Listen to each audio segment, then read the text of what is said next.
bank syariah itu adalah bank yang beroperasi syariah. Implementasi prinsip syariah inilah yang menjadi pembeda utama dengan bank konvensional pada intinya.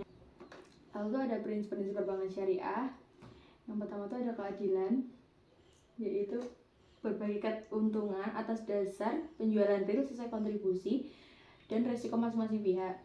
Lalu yang kedua itu ada kemitraan, yang berarti posisi nasabah, investor atau peminjam dana, dan pengguna dana serta lembaga keuangan itu sendiri. Lalu ada syariah yang dilarang dalam operasional tuh ada yang pertama tuh maisir. Maisir sendiri tuh gampang atau mudah. Jadi menurut istilah tuh maisir tuh berarti memperoleh keuntungan tanpa harus bekerja keras. Jadi maisir sering dikenal sebagai perjudian karena dalam praktik perjudian seseorang dapat memperoleh keuntungan dengan cara mudah. Lalu yang kedua tuh ada goror. Menurut bahasa tuh goror tuh berarti sesuatu yang mengandung ketidakjelasan, pertaruhan atau perjudian. Setiap transaksi yang masih belum jelas barangnya atau tidak berada dalam kuasanya alias di luar jangkauan. Pelarangan goror itu karena memberikan efek negatif dalam kehidupan, karena goror merupakan praktik pengambilan keputusan secara batil. Lalu ada riba. Makna dari riba itu adalah pertambahan atau kelebihan, pertumbuhan atau peningkatan. Sedangkan menurut istilah teknis itu riba itu berarti pengambilan tambahan dari harta pokok atau modal secara batil. Jenis riba yang pertama itu ada riba fad, yaitu tukar menukar dua barang yang sama jenisnya dengan tidak sama timbangannya atau takarannya yang diisyaratkan oleh orang. Lalu ada riba qad, yaitu meminjamkan sesuatu dengan syarat ada keuntungan atau tambahan bagi orang yang meminjami atau mempiutangi. Lalu ada ribayat, yaitu berpisah dari tempat sebelum ditimbang diterima. Lalu yang ada produk-produk bank syariah. Yang pertama itu ada tabungan syariah, yaitu tabungan syariah itu adalah rekening tabungan yang tidak memberikan bunga tapi hasilnya itu berdasarkan bagi hasil, yaitu mudharabah antara bank dan nasabahnya. Misalnya itu jika nasabah menyimpan 10 juta pada bank, lalu bank itu menggunakan dana tersebut untuk investasi. Setelah periode tertentu, bank membagi hasil keuntungan yang diperoleh bank 60% dan nasabahnya 40%. Lalu ada deposito syariah. Deposito syariah itu adalah simpanan berjangka dengan imbalan bagi hasil sesuai dengan kesepakatan. Pembiayaan mudharabah, pembiayaan di mana bank itu menyediakan modal kepada nasabahnya untuk mengelola usaha mereka. Misalnya ya, bank memberikan 50 juta kepada nasabah untuk usaha kafe.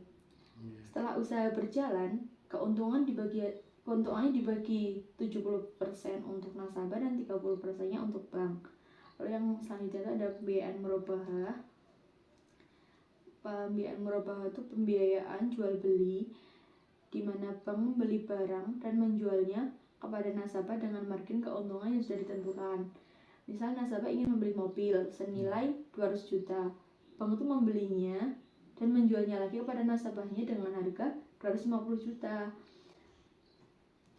Lalu ada pembiayaan musyarakah, yaitu pembiayaan berbasis kemitraan di mana bank dan nasabah bersama-sama menginvestasikan modal dan membagi keuntungan dan kerugian. Misalnya itu bank dan nasabah itu masing-masing menyetorkan 100 juta untuk membuka sebuah usaha, misalnya restoran atau kafe dan sebagainya.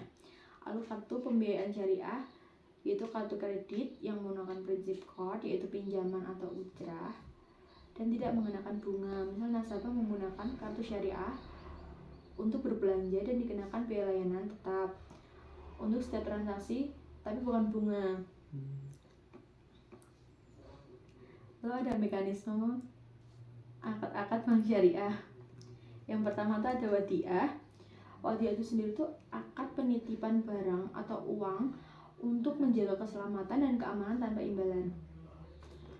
Misal contohnya tuh nasabah tuh menitipkan uang di bank syariah, dan bank syariah itu bertanggung jawab untuk menjaga dan mengamankan uang tersebut. Lalu ada mudharabah, yaitu kerjasama di mana suatu pihak menyediakan modal dan pihak lain mengelola usaha. Keuntungan dibagi sesuai dengan kesepakatan. Misal seorang nasabah itu memberikan 100 juta kepada bank syariah untuk dikelola jika usahanya berhasil. bank dan nasabah itu berbagi keuntungan, tapi jika rugi, hanya bank yang menanggung kerugian kecuali ada kesalahan dari nasabah. Lalu ada musyarakah, yaitu kerjasama di mana semua pihak memberikan modal untuk usaha tertentu dan keuntungan dibagi sesuai dengan kesepakatan. Misal, dua individu menginvestasikan 50 juta masing-masing dalam sebuah proyek dan keuntungan itu dibagi sesuai dengan porsi yang sudah disepakati. Lalu ada murabahah, yaitu akad pembiayaan barang di mana bank membeli barang dan menjualnya kepada nasabah dengan harga yang lebih tinggi. Misalnya tadi seperti bank membeli mobil seharga 100 juta dan menjualnya lagi kepada nasabah dengan seharga 120 juta dan bisa dibayarkan dalam cicilan. Lalu ada akad salam, yaitu akad pembiayaan barang di mana pembayaran dilakukan terlebih dahulu untuk barang yang akan diproduksi atau disediakan di masa depan. Misal, petani menerima uang 50 juta dari bank syariah untuk tanaman padi yang akan dipanen dalam 6 bulan ke depan, seperti itu. Lalu ada akad istisna, yaitu akad pemesanan pembuatan barang tertentu di mana pembayaran dapat dilakukan di awal atau saat barang selesai. Misal perusahaan konstruksi memesan bangunan kepada kontraktor, pembayaran sebagian di awal dan sisanya setelah selesai pemesanan.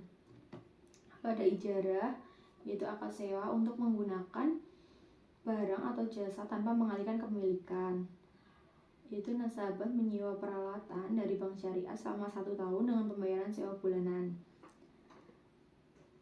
Terus ada qard, itu akad pinjaman tanpa imbalan di mana nasabah wajib mengembalikan dana pada waktu yang disepakati. Contohnya tuh bank syariah itu memberikan pinjaman kepada nasabah 10 juta kepada nasabah yang harus dikembalikan tanpa tambahan biaya atau bunga.